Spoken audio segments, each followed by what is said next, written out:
Broadcasting from the business capital of the world, this is the Podcast Business News Network.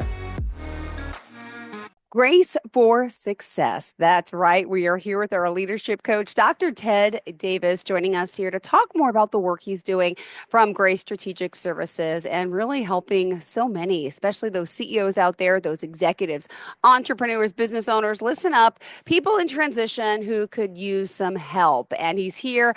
He has an amazing background, an amazing story. And the fact it's our first live Zoom show as well as the podcast today, I would love for you to start off by simply introducing yourself. Thank you so much. Thank you, Jill. It's great to see you today. We've had great conversations. It's nice to see you live. Again, my name is Ted Davis, and I've been in the coaching, training, and consulting business for 27 years. Really like to focus on leadership development, particularly strategic leaders. And so we have training programs, everything from the executive to first-time leaders, as well as coaching programs that help individuals and groups, small groups, group coaching as well. Awesome. Them develop their skills. Well, and for people to reach out to you, I'm going to give them the website, grace4success.com. And what other ways would you like people to reach out to you? My email, Davis, just one D, Davis at grace4success.com, which you just cited. And then my cell phone number, 913-306-1499. So either call me or send me a text. Beautiful. Well, I think it's important that we start off with your background, your core values. Could you share a little bit about, what happened at West Point and your backstory kind of leading up to, what brought you here, if you don't mind? Yeah, absolutely. Well, thank you. I am a West Point graduate, very blessed to have had that opportunity. I was recruited to play football, but then fell in love with first the academy and then the Army. I graduated in 1974, which just tells you that I'm an old man, 50 years since I graduated. And then spent 22 years active duty in the Army. Wonderful opportunity to serve the country, to work with wonderful leaders, to work with American soldiers who are just absolutely phenomenal people. And then for the last 27 years, have been working again as a consultant, trainer, and coach. So that's the quick overview. And I might add, happily married for 48 plus years. So Congratulations. I've been incredibly blessed. Well, I love your background, all you've done, and then here you are now helping those succeed further. How many years ago did you start the business? I mean, you were always coaching people, I think, right? Just in general, Absolutely. being who you are. But when did you officially start the business? Officially started in December 1st, 1997. Wow. So it's been 27 years. And of course, we've matured over time. When I Yeah. first got started, I wasn't sure what the market wanted, but the market quickly pulled me into leader development and to coaching. So it's been a great journey of finding out what customers want. I think the art of obviously marketing. Yeah. Finding out, hey, well, what does the client want? Mhm. What do they need? What it is that they need and want? You're going to have know both of those. What do they need and what do they want? And then what solutions can we provide? So my focus, and particularly I'd love to talk with you today about, is leader development. Sure. It's incredibly important that as business owners, number one, the owner or the general manager or the senior executive has got to constantly improve themselves. They've got to grow and develop. But then also, you've got to be very intentional about developing your people. Because leader development is all about the expansion of a person's capacity to effectively fulfill a leadership role and processes. And those processes include how do they set direction, creating alignment within the organization, maintaining commitment of groups of people who share common work. And so leadership, that's a leader development, expanding somebody's capacity. Leadership development is the expansion of the collective capacity. And Of so the whole company, you mean, or the whole? Yeah, the whole leadership cadre. to include, people who are not officially in a leadership or management position yet, but you see the raw talent, you recognize and you see people who have potential. And so you want to have leadership development, which is again the collective capacity of the organization to produce the direction and the alignment and the commitment. And then the leader development, where we then focus on individual. What is the program that we may enroll, not just everybody, but what's the specific plan for the man or the woman who is going to be leading, whether it's at the first entry level leadership as a team leader, all the way up to the CEO of the largest corporations.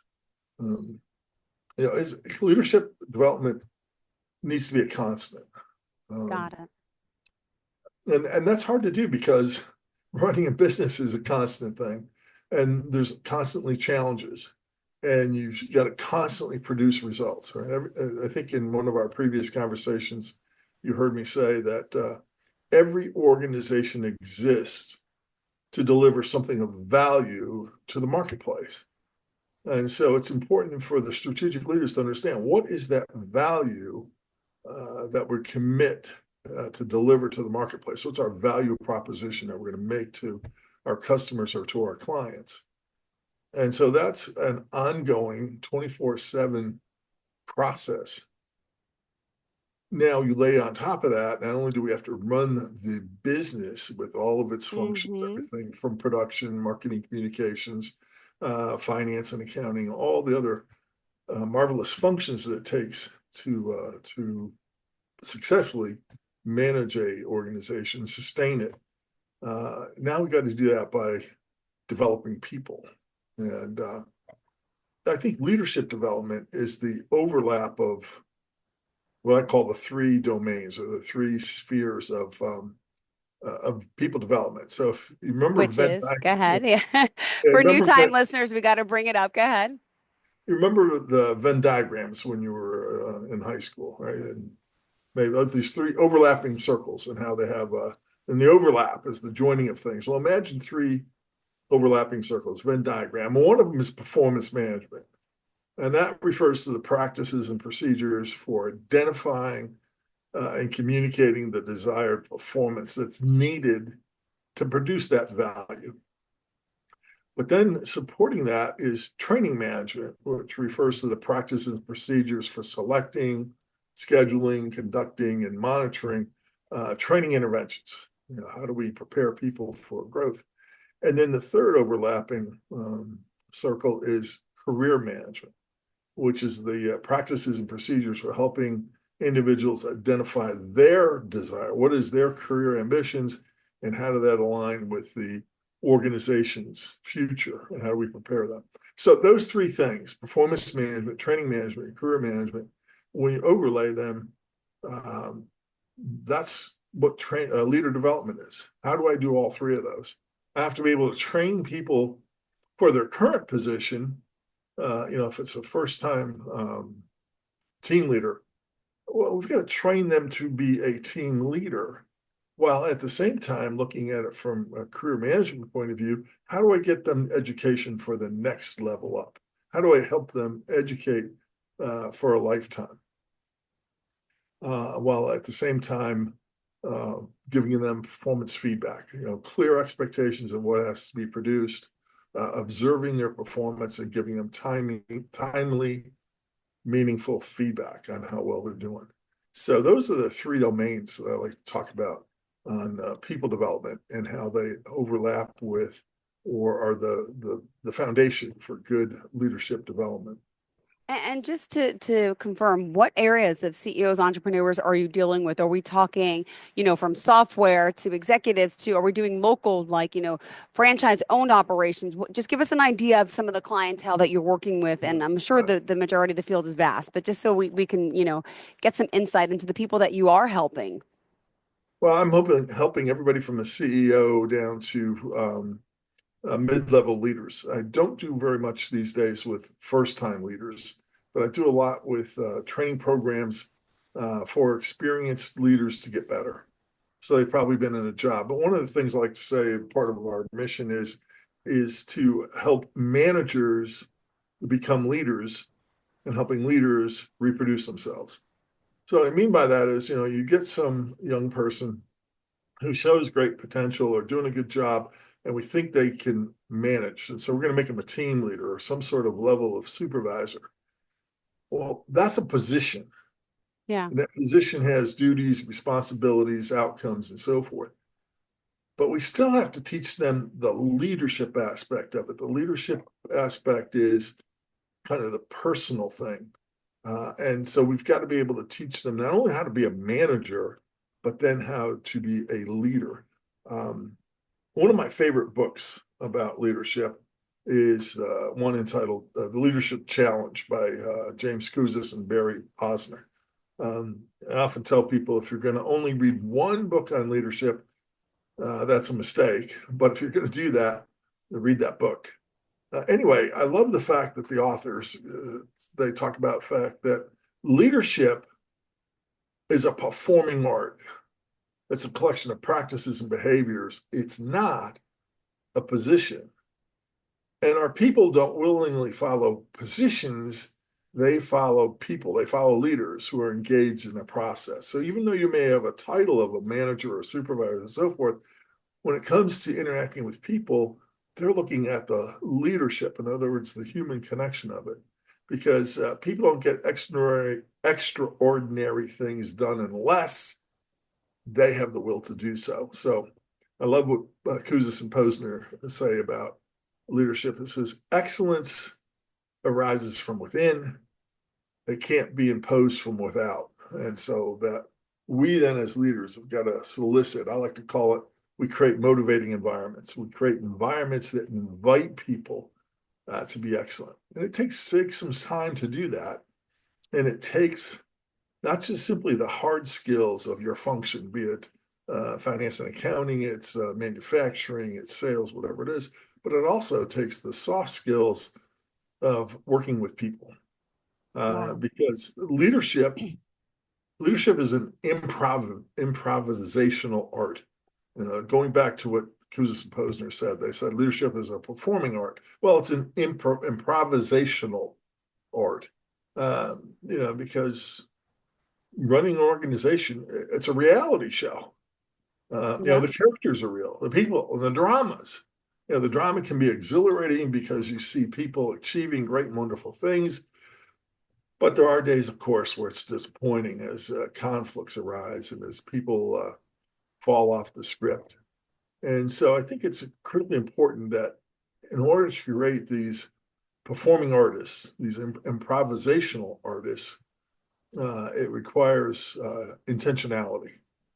And so we've got to be able to clearly understand how do we develop young people and old people. I mean, I'm Mm-hmm. now in my early 70s, and I still study leadership. I've been a practitioner, a student, and now a teacher of leadership for, probably about 55 years now. And it never ceases to exhilarate me and just leave me in awe of how people can get the idea, get the appetite, get the Mm-hmm. passion. The drive. The drive, absolutely. It's All great. of it. Yeah. The drive, the passion, and the recognition that as a leader, I am in relationship because leadership is always about the relationship that you have with people. So leadership is a relationship. Leadership is a performing art. Leadership is a companion to culture management because I think that's one of the first steps. I think in developing your leadership development programs is you've got to understand the link between the organizational culture and leadership. Because there too is Edgar Schein, a great social psychologist who wrote about organizational culture, talked about leadership and culture, two sides of the same coin. And so that's a key piece, I think, that you've got to be able to start to understand. What is the organizational True. culture? What is it we stand for? What's our fundamental purpose? Mm-hmm. How do we see that? I love what Schein had to say. Edgar Schein talked about the fact that um, a culture is a pattern of shared basic assumptions that the group has learned, and now they're going to pass on. The lessons they've learned are valid, and so we pass them on from one generation to the other in the company. And what it is we're teaching the lessons of the correct way Mm-hmm. to perceive, think, and feel Yep. in relation to everything that goes on in the company. So when we work with companies to help them solidify and enhance their organizational culture, gain clarity about it, what we're trying to do is walk through an exercise that helps them clearly articulate, here's what we want you to, we collectively, here's what we want to think, perceive, think, and feel about clients, about leaders, about the product, about the brand. And we just got in the list. And so that's a critical piece that if you're going to develop leaders, also make sure it's tied with what kind of culture you want, because you Mm-hmm. want to produce leaders who will live out and will support that.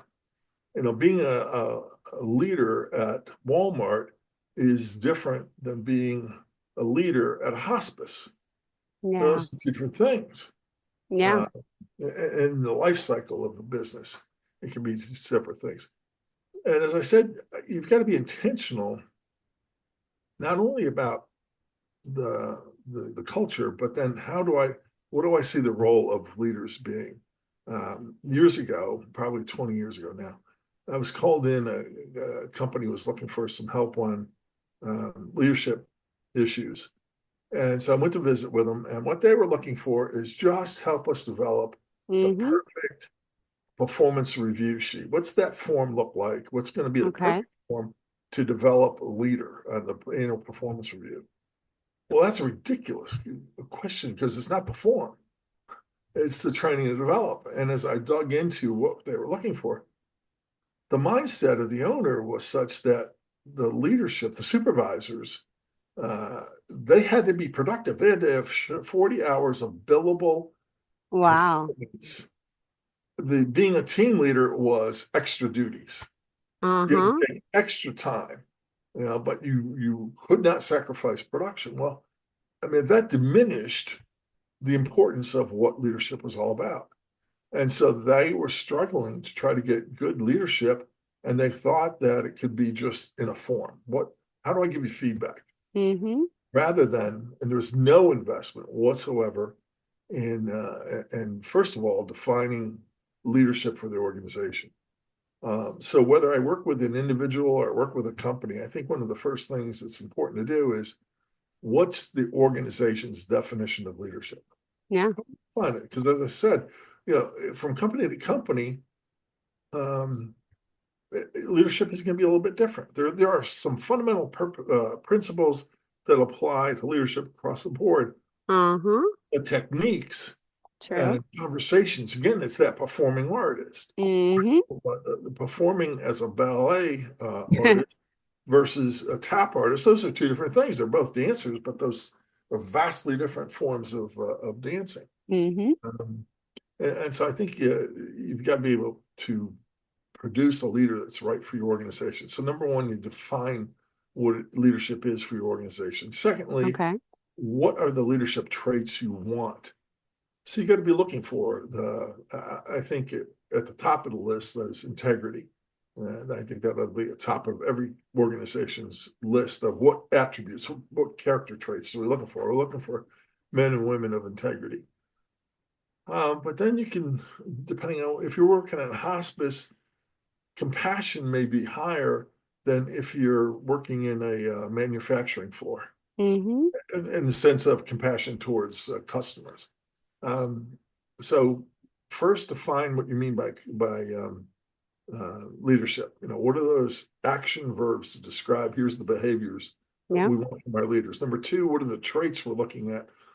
And number three, what are the leadership skills that are absolutely essential with the organization? And that helps define what your leadership training program looks like. And then if Beautifully said. once you get that list, then trying to pick out the training program, I think you want to. There's 5 different types of doing that. You could have developmental relationships where the individuals have a mentor, a professional coach. There's peer learning, social interaction, so forth. There's developmental assignments. What's Okay. the progression of jobs that you want to give somebody, so you expose them to the knowledge that can be acquired only experientially. In other words, they got to be Yep. in You it. got to be in it to win it. You got to be in it to experience it, to feel Yeah, it, to know it. Yeah. absolutely. And then what's the feedback processes? Yeah. The performance appraisals using 360-degree feedback assessments and so forth. And then you could, of course, have formal programs, whether you send them to universities, you send them to the local Chamber of Commerce, it has a leadership program. It's a lot of online stuff. In fact, we're going to launch our own GSSI online training program Oh, this is big news. When is this? well, by the end of the first quarter, we'll have everything Awesome. to have our online training program. Great. And there's a lot of good ones out there, but I think the market still could use one more. So we're going to put our offering. Good for you. Yeah, and then I think the 5th element. So again, you got developmental relationships. And unfortunately, we're almost out of time. We have 2 minutes left, just letting you know, because we got a late start due to the issues. So I apologize for that. But No let's problem. go over 5 quick if we can, and we can also recap next time. Go for it. Yeah, developmental relationships, developmental assignments, Ooh, progression, feedback processes, okay. formal programs, and the last one is self-development activities. What's the Okay. person going to do for themselves? What's their reading program? What's their involvement in community activities? Get them out and let them be a leadership in a community activity, not for profit or the whatever else is there. So anyway, I hope that one of the things people will take away from today is that leadership is an essential part of running an organization. Yeah. Be intentional about it. Realize that you're going to have a culture. You cannot not have a culture. If you're an organization, you're going to have a culture. And that culture, to be effective, needs effective leadership, because leadership and culture are 2 sides of the same coin. Sure it So does. be Well, intentional, and we would love to be able to support your leadership development training programs. no matter where you are Yeah, worldwide, right? absolutely. Well, I've Awesome. been fortunate. I've been doing it in a lot of businesses, a lot of sectors. I've done it for manufacturing companies, construction companies, transportation companies, not-for-profits. That's why I love what I do, because of the variety. Beautiful. Well, we unfortunately have to go. Remind us how we can reach out to you. Would you mind sharing again all the best Yes, forms? Thank you. absolutely. Best thing is my email address, tedavis@graceforsuccess.com, and my phone number, 913-306-1499, and send me a text or give me a call. Beautiful. Thank you so much. Pleasure having you back Thank here. As always, happy new year, happy, healthy, and we will chat again soon. Great to see you here on the Zoomcast as well. Thanks so much, Dr. Ted. Thank you. All right. Have a fantastic day. And to all of our listeners and viewers, stay tuned. We will be right back with more. Are you looking for even more of the podcasts and hosts that you love? The Podcast Business News Network is proud to announce that you now have even more ways to listen live. Check out the MyTuner Radio, online radio box, and Simple Radio apps on iOS and Android, or find us online. Search for Business News Network on mytuner-radio.com, or search Podcast Business News Network on streama.com and onlineradiobox.com/US. Take your podcast on the go and don't miss a minute of the action.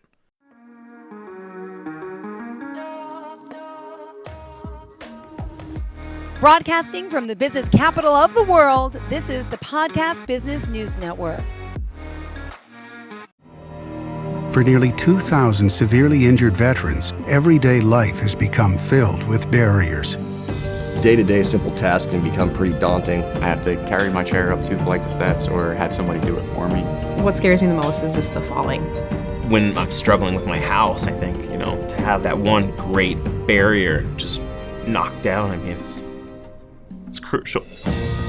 Homes for Our Troops is a wonderful nonprofit that builds a mortgage-free, fully adaptive, handicap-accessible house. And there's no catch. It'll be our very first home that we've ever owned. This is a game changer. This is where your life begins again. We need you to join us in completing this important mission. Please visit hfotusa.org and help build homes and rebuild lives. Because of you, everything's going to be okay.